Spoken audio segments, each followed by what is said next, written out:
తెలంగాణ రాష్ట్రం ఏర్పాటుతోని గ్రామీణ రెవెన్యూ వ్యవస్థ మరింత బలోపేతమవుతుంది.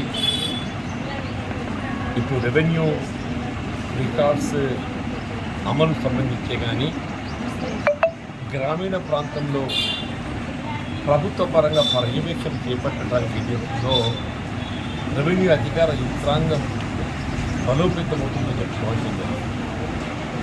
అంటే వాస్తవంగా ఇలా గ్రామీణ ప్రాంతంలో ప్రభుత్వం అంటే రెవెన్యూ అధికార యంత్రాంగం. ఇలా ప్రకృతి వైపరీత్యాలు వచ్చి అకాల వర్షాలు, ఈ అకాల వర్షాలతో ఏదైతుందో ఒకవైపు పంటలు నేల కొరిగిపోవటము, తుఫాను ప్రభావితంతో ఏదైతుందో ఇలా ప్రజానీకం అందరూ కూడా అంటే గ్రామీణ ప్రాంతం అతలాకుతలం కావటం, ఇటువంటి పరిస్థితుల్లో వారిని ఆదుకోవడానికి అండగా ఉండవలసింది రెవెన్యూ అధికారులు. ఇక్కడ గత ప్రభుత్వం ఏదైతున్నదో ఈ రెవెన్యూ అధికార యంత్రాంగాన్ని సమీక్షించడంలో భాగంగా ధరణి ఏదైతే తెరపైకి తేవడం జరిగిందో, ధరణితో ఒకటి భూ రికార్డులన్నీ కూడా తారుమారైపోయినాయి. ఈ భూ రికార్డు తారుమారు కావడంతో ఏదైతుందో అసలు ఎవరి యాజమాన్య హక్కులు ఎవరు కలిగి ఉన్నారంటే కూడా అది వివాదాస్పదంగా. ఇక్కడ గ్రామీణ ప్రాంతంలో ఉన్నటువంటి ఒక రెవెన్యూ అధికార యంత్రాంగం, ఇలా విలేజ్ రెవెన్యూ ఆఫీసరే కానీ విలేజ్ రెవెన్యూ అసిస్టెంటే కానీ వీళ్ళు ఒక విధంగా ఇటు రెవెన్యూ శాఖనే కాకుండా ప్రభుత్వాన్ని మూల స్తంభాలు అమ్మంటుంది. ఇక్కడ గ్రామ స్థాయిలో village revenue officer, village revenue assistant వీళ్ళు పాలనకు మూల స్తంభాలు అంటున్నాను. ఎక్కడికి ఎవరికి ఏ ఆపద వచ్చినా ప్రభుత్వ పరంగా కళ్ళ ముందర కనబడేది విఆర్ఏ, విలేజ్ రెవెన్యూ అసిస్టెంట్ అమ్మ అని చెప్పండి. పడి అసలు వాస్తే ముందస్తుగా సమాచారం అందింపజేసేది విలేజ్ రెవెన్యూ అసిస్టెంట్.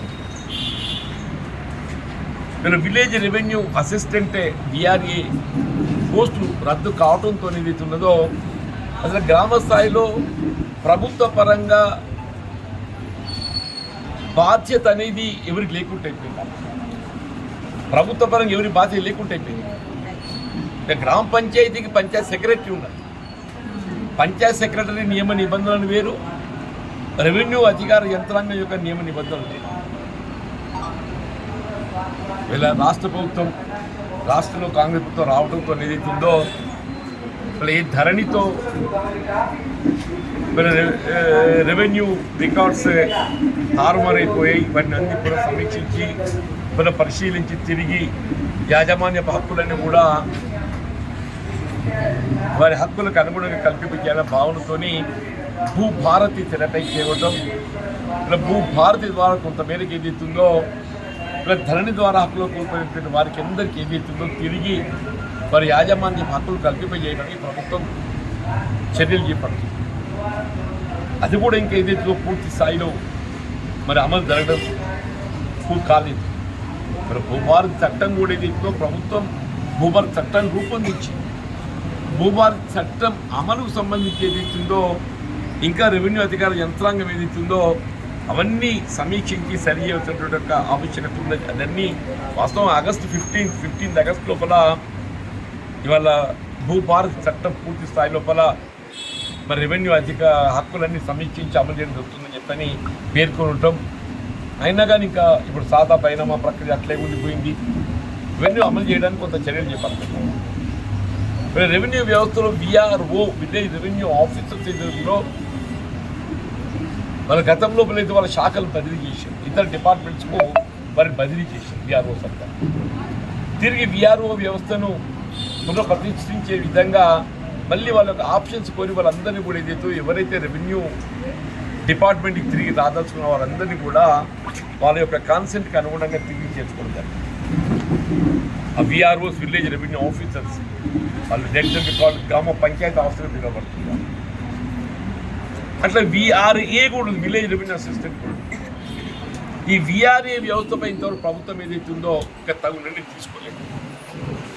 ఏ విధంగా విఆర్ఓ వ్యవస్థను తిరిగి పునఃప్రతిష్ఠింప చేయడం జరిగిందో విఆర్ఏ వ్యవస్థను కూడా పునఃప్రతిష్ఠించాలి.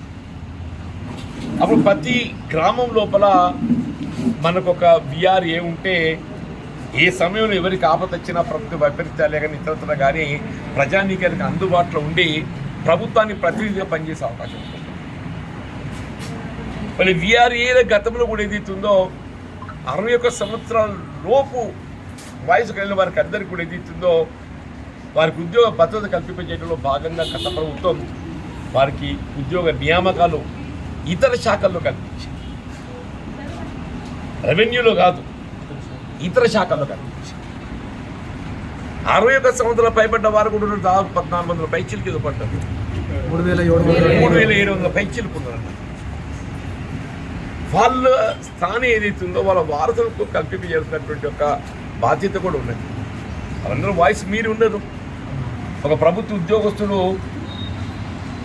మన పదవి విరమణ వయసు ఒక 5 సంవత్సరాల కాలం పరిమితుంటే వారి స్థాని వారి వారసులు పిల్లలకు ఉద్యోగ అవకాశం కల్పించే అవకాశం.